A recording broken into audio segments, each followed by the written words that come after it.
قل اے محبوب آپ فرمائیے من کان عدوا لجبریل، جو جبریل کا دشمن ہے وہ غور کرے، فإنہ نزلہ علی قلبک، پس بے شک جبریل علیہ السلام نے قرآن کو نازل کیا آپ کے دل مبارک پر بإذن اللہ، اللہ کی اذن سے، مصدقا لما بین یدی، اور یہ قرآن توریت کی تصدیق کرنے والا ہے، وہ ہدن اور ہدایت ہے، وہ بشرا اور خوشخبری ہے، للمؤمنین مومنوں کے لیے۔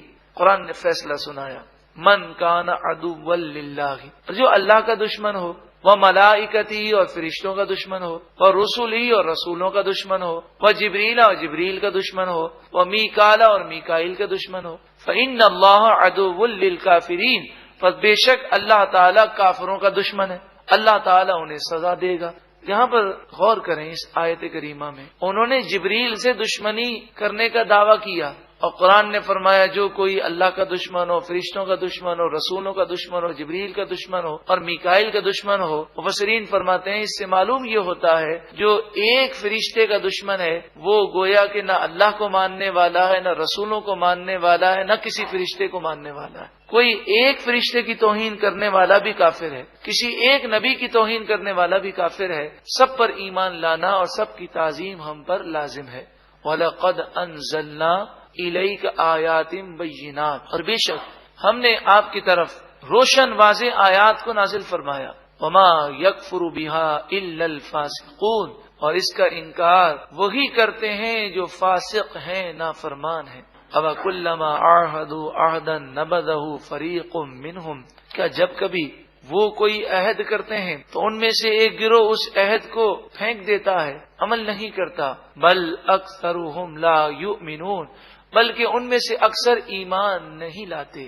وَلَمَّا جَاءَهُمْ رَسُولٌ مِّنْ عِندِ اللَّهِ، اور جب ان کے پاس اللہ کی طرف سے رسول آ گئے، مُصَدِّقٌ لِّمَا مَعَهُمْ، وہ رسول جو تصدیق کرنے والے ہیں اس کتاب کی جو ان کے پاس ہے، یعنی توریت کی تصدیق کرتے ہیں، نبذ فریق من الذین اوتوا الکتاب، تو اہل کتاب میں سے ایک گروہ پھینک دیتا ہے کتاب اللہ، اللہ کی کتاب کو، وراء ظہورہم، اپنی پیٹھ کے پیچھے، نعوذ باللہ من ذالک۔ یہاں پر مفسرین فرماتے ہیں کہ قرآن نے تو فرمایا وہ اللہ کی کتاب کو پیٹھ کے پیچھے پھینک دیتے ہیں، لیکن کوئی یہودی ایسا نہیں جو توریت کو پھینکتا ہو، بلکہ یہ تو ریشمی غلافوں میں لپیٹتے اور اسے سونے اور چاندی سے اسے آراستہ کرتے اور بلند جگہوں پہ رکھتے تھے۔ فرمایا کہ جہاں تعظیم اللہ کے کلام کی ضروری ہے وہاں اس کو پڑھنا بھی ضروری ہے اور پڑھ کر عمل کرنا بھی ضروری ہے۔ یہاں پھینکنے سے مراد یہ ہے کہ انہوں نے توریت کو سنبھال کے تو رکھا لیکن اس پر عمل نہیں کیا، اور یہی آج مسلمانوں کی حالت ہے۔ کأنہم لا یعلمون، گویا کہ وہ جانتے ہی نہیں ہیں، توریت پر ایسا عمل نہیں کیا گویا کہ وہ اسے پہچانتے ہی نہیں ہیں۔ آج بھی مسلمانوں کی یہی حالت ہے، جیسے انہوں نے توریت پر عمل نہیں کیا، مسلمان قرآن پر عمل نہیں کرتے۔ واتبعوا ما تتلو الشیاطین، توریت کو تو انہوں نے سنبھال کے رکھا، توریت کو نہ پڑھا، نہ سمجھا، نہ عمل کیا۔ ہاں، یہ کس کے پیچھے پڑ گئے؟ ما تتلو الشیاطین، جو جنات شیاطین جادو پڑھ کر سناتے تھے، علی ملک سلیمان، سلیمان علیہ السلام کی سلطنت کے زمانے میں اس جادو کے پیچھے پڑ گئے، اور انہوں نے حضرت سلیمان علیہ السلام پر یہ جھوٹ باندھا کہ آپ نعوذ باللہ من ذالک جادوگر تھے۔ قرآن نے اس کا رد کیا، وما کفر سلیمان، سلیمان علیہ السلام نے کفر نہیں کیا، کہ جادو میں شرکیہ اور کفریہ اکثر منتر ہوتے ہیں، اور سلیمان علیہ السلام جادو کرنے سے پاک ہیں۔ وَلَٰكِنَّ الشَّيَاطِينَ كَفَرُوا، ہاں لیکن شیاطین کفر کیا کرتے تھے۔ يُعَلِّمُونَ النَّاسَ السِّحْرَ، وہ لوگوں کو جادو سکھایا کرتے تھے۔ حضرت سلیمان علیہ الصلوۃ والسلام نے جب یہ دیکھا کہ سرکش جنات لوگوں کو جادو سکھاتے ہیں، جادو میں ہوتا یہ ہے کہ منتر پڑے جاتے ہیں، اور وہ شرکیہ اور کفریہ جب منتر پڑے جاتے ہیں تو اس سے جنات خوش ہوتے ہیں، اور وہ جو منتر پڑھنے والا چاہتا ہے وہ کام کر دیتے ہیں۔ تو یہ منتر شیطانوں نے، سرکش جنات نے انسانوں کو سکھائے، اس کی بڑی بڑی کتابیں لکھی گئیں۔ حضرت سلیمان علیہ الصلوۃ والسلام نے ان جنات پر قابو پایا، اور تمام کتابوں کو آپ نے جمع کر کے اپنی کرسی، اپنے تخت کے نیچے آپ نے زمین میں دفنا دیا۔ وہاں اس لیے دفنایا کہ کسی جن کی جرت نہ ہوتی کہ وہ آپ کی کرسی مبارک کے قریب آ سکے۔ جب حضرت سلیمان علیہ الصلوۃ والسلام کا وصال ہو گیا تو جنات نے اس کرسی کے نیچے سے وہ جادو کی کتابیں نکال لی اور لوگوں میں یہ مشہور کر دیا کہ حضرت سلیمان علیہ الصلوۃ والسلام تو نعوذ باللہ من ذالک کوئی نبی نہیں تھے، وہ جادوگر تھے اور جادو کے زور پر وہ حکومت کیا کرتے تھے۔ یہ بات یہودیوں میں مشہور تھی، یہ بات عیسائیوں میں مشہور ہو گئی، اور آج بھی جو اس وقت بائبل کا ایڈیشن جو جدید ایڈیشن ہے اس میں خود میں نے اس بات کو پڑھا ہے کہ انہوں نے سلیمان علیہ الصلوۃ والسلام کے بارے میں بہت غلط باتیں لکھی ہیں۔ تو جب نبی کریم صلی اللہ علیہ وآلہ وسلم نے سلیمان علیہ السلام کا ذکر نبی میں کیا تو یہودی اور عیسائی کہنے لگے کہ آپ ایک جادوگر کو نعوذ باللہ من ذالک نبی کہتے ہیں، رسول کہتے ہیں۔ تو اس پر یہ آیت کریمہ نازل ہوئی کہ آپ نے جادو نہیں سکھایا تھا، یہ تو سرکش جنات شیاطین کی حرکتیں تھیں، سلیمان علیہ الصلوۃ والسلام اس سے پاک تھے۔ وما انزل علی الملکین ببابل ہاروت و ماروت، ہاروت و ماروت دو فرشتے ہیں، وہ بابل شہر میں نازل ہوئے، ان پر جو جادو اترا اس جادو کے پیچھے یہودی لگ گئے۔ اب سوال یہ کہ فرشتے ہیں، انہوں نے جادو کیوں سکھایا؟ قرآن نے اس کی وضاحت فرمائی، وما يعلمان من احد حتى يقولا انما نحن فتنہ، وہ کسی کو بھی اگر جادو سکھاتے تو پہلے یہ کہتے کہ ہم آزمائش ہیں، تم جادو نہ سیکھو، اللہ تعالیٰ نے ہمیں امتحان کے لیے اتارا ہے، فلا تکفر، تو تم جادو کو جائز مان کر کافر نہ بنو، فیتعلمون منہما، پس وہ لوگ ان دونوں فرشتوں سے سیکھتے وہ جادو ما یفرقون به بین المرء وزوجہ، کہ جس جادو کی وجہ سے وہ مرد اور اس کی بیوی کے درمیان جدائی ڈال دیتے، نفرت ڈال دیتے۔ ایسے جادو ہوتے ہیں کہ گھر میں لڑائی جھگڑا ہونا، یہ جادو کے ایسے ذرائع ہیں۔ لیکن بات یہ ہے کہ انسان جب شریعت کے دامن کو تھام لیتا ہے اور احادیث طیبہ میں جادو سے بچنے کے وظائف موجود ہیں، ان وظائف کو کرے تو انشاءاللہ تعالی وہ جادو سے ہمیشہ محفوظ رہے گا۔ حضرت عائشہ صدیقہ رضی اللہ تعالی عنہا سے مروی ہے، نبی کریم صلی اللہ علیہ وآلہ وسلم نے فرمایا، اے عائشہ، رات کے اندھیرے سے اللہ کی پناہ مانگو۔ اس حدیث کی شرح میں علماء نے لکھا کہ یہاں اندھیرے سے مراد 29ویں اور 30ویں شب ہے چاند کی، جب چاند بالکل نظر نہیں آتا، اور فرمایا یہ 2 راتیں ہیں جس میں لوگوں کو بیمار کرنے والے جادو کیے جاتے ہیں۔ تو اس بات کا انکار نہیں کہ جادو ہو سکتا ہے اور جادو کا وجود ہے، مگر وہم نہیں کرنا چاہیے کہ ذرا پریشانی ہو تو انسان یہ وہم کر لے کہ مجھے جادو ہو گیا۔ نبی کریم صلی اللہ علیہ وآلہ وسلم کی تعلیمات میں جادو سے ہمیشہ بچنے کے وظائف موجود ہیں، ان پر عمل کریں، اللہ پر بھروسہ کریں، اللہ تعالی غیب سے مدد فرمائے گا۔ نبی کریم صلی اللہ علیہ وآلہ وسلم جب آپ آرام فرماتے تو سورہ اخلاص، سورہ فلق اور سورہ ناس، ان تینوں سورتوں کو بسم اللہ کے ساتھ آپ پڑھتے اور پھر اپنے ہاتھوں پر دم فرماتے، اور اپنے ہاتھوں کو سر اور چہرے پر پھیرنے کے بعد جسم کے اگلے حصے پر پھیرتے، پھر پچھلے حصے پر پھیرتے، پھر دوبارہ سورہ اخلاص، سورہ فلق اور سورہ ناس ایک مرتبہ پڑھتے، ہاتھوں پر دم کرتے اور اسی طرح پورے جسم پر ہاتھ پھیرتے۔ یہ عمل آپ روزانہ سونے سے پہلے 3 مرتبہ کیا کرتے۔ جو یہ عمل کرنے کا عادی ہوگا ہر قسم کے جادو سے اور شرور سے وہ محفوظ رہے گا۔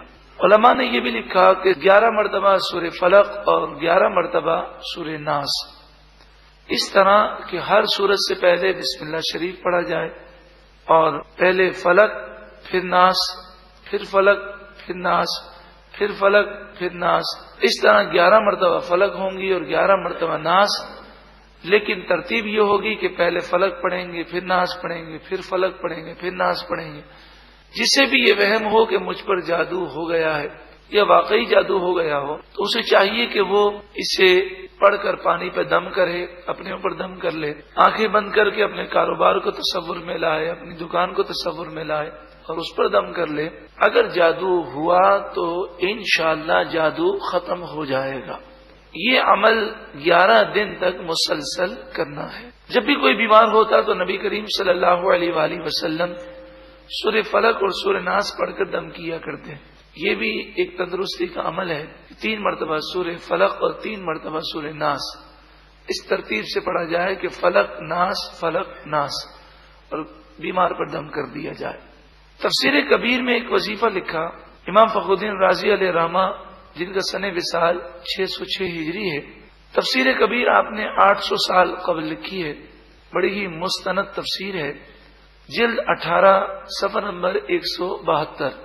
کان النبی صلی اللہ علیہ وسلم یعوذ الحسن والحسین، نبی کریم صلی اللہ علیہ وسلم امام حسن اور امام حسین کو دم فرمایا کرتے۔ اس طرح آپ دم فرماتے، اعیذکما بکلمات اللہ التامۃ من کل شیطان وہامۃ ومن کل عین لامہ۔ یہ وظیفہ پڑھ کر آپ دم فرمایا کرتے۔ ثم یقول کان ابوکم یعوذ بہما اسماعیل و اسحاق، پھر آپ فرماتے کہ تمہارے والد یعنی حضرت ابراہیم علیہ السلام، کہ نبی کریم صلی اللہ علیہ وآلہ وسلم انہی کی اولاد میں سے ہیں، حضرت ابراہیم علیہ السلام اپنے دونوں صاحبزادوں اسماعیل اور اسحاق علیہم السلام پر یہی وظیفہ پڑھ کر دم فرمایا کرتے تھے۔ اس میں نظر بد کا علاج بھی ہے، جادو سے بچنے کا وظیفہ بھی ہے۔ اللہ تعالی ہر قسم کے شرور سے، خصوصاً جادو سے، ٹونے سے، نظر بد سے اور آسیب سے تمام مسلمانوں کو محفوظ فرمائے، اور جو اس میں مبتلا ہیں اللہ تعالیٰ انہیں نجات عطا فرمائے۔ وما هم بضارین به من احد الا باذن اللہ، اللہ کے اذن کے بغیر کوئی کسی کو نقصان پہنچا ہی نہیں سکتا۔ جب تم اللہ کے دین کے دامن کو مضبوطی سے تھام لوگے اور اللہ کے دین کی رسی کو پکڑ لوگے تو پھر اللہ تعالیٰ کرم فرمائے گا اور کوئی جادو تم پر اثر نہیں کرے گا، وہ تمہیں مشکلات سے بچائے گا۔ اور جہاں تک یہ جادو سیکھنے کا تعلق ہے، وَيَتَعَلَّمُونَ مَا يَضُرُّهُمْ وَلَا يَنفَعُهُمْ، یہ لوگ وہ جادو سیکھتے ہیں جو انہیں نقصان دیتا ہے، نفع نہیں دیتا۔ کبھی آپ نے جادوگر کو خوشحال نہیں دیکھا ہو، کیونکہ جنات کے اثر سے یہ ہوتا ہے، اور جنات یہ جادو کے منتر کی وجہ سے قابو میں آتے ہیں، موکلات قابو کیے جاتے ہیں، لیکن ان کے اثر بد بہت برے ہوتے ہیں۔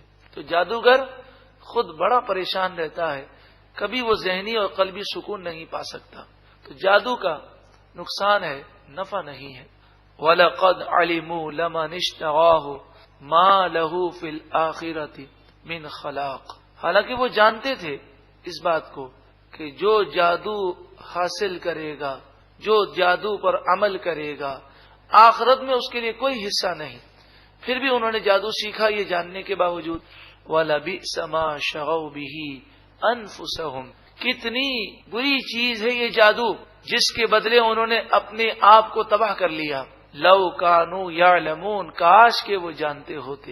وَلَوْ أَنَّهُمْ، اگر وہ جادو کے چکر میں نہ پڑتے اور اگر وہ آمنوا ایمان لاتے، واتقوا اور تقوی اختیار کر لیتے اور رب العالمین سے لو لگا لیتے، لَمَثُوبَةٌ مِّنْ عِندِ اللَّهِ خَيْرٌ، تو رب العالمین کے پاس سب سے بہتر صلہ موجود ہے۔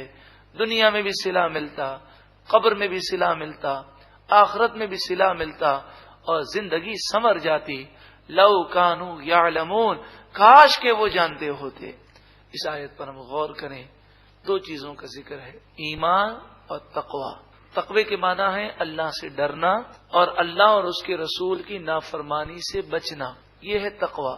ایمان اور تقوی اختیار کرنے پر بشارت ہے، لَمَثُوبَةٌ مِّنْ عِندِ اللَّهِ خَيْرٌ، اللہ تعالی کے دربار سے وہ نعمتیں ملیں گی جس کا ہم تصور نہیں کر سکتے۔ تو آئیے سب یہ نیت کر لیں کہ انشاءاللہ تعالی ہم اپنے ایمان کی حفاظت بھی کرنے کی کوشش کریں گے اور انشاءاللہ اپنے آپ کو تقوی سے مزین کرنے کی کوشش کریں گے۔ کہ ٹھیک ہے ہم گناہوں میں پڑے ہیں، لیکن یہ تو ہو سکتا ہے کہ ہم بچنے کی کوشش کریں، رو کر دعائیں مانگیں۔ کبھی کوئی کاروباری نقصان ہو جاتا ہے تو روتے نہیں ہیں، روتے ہیں۔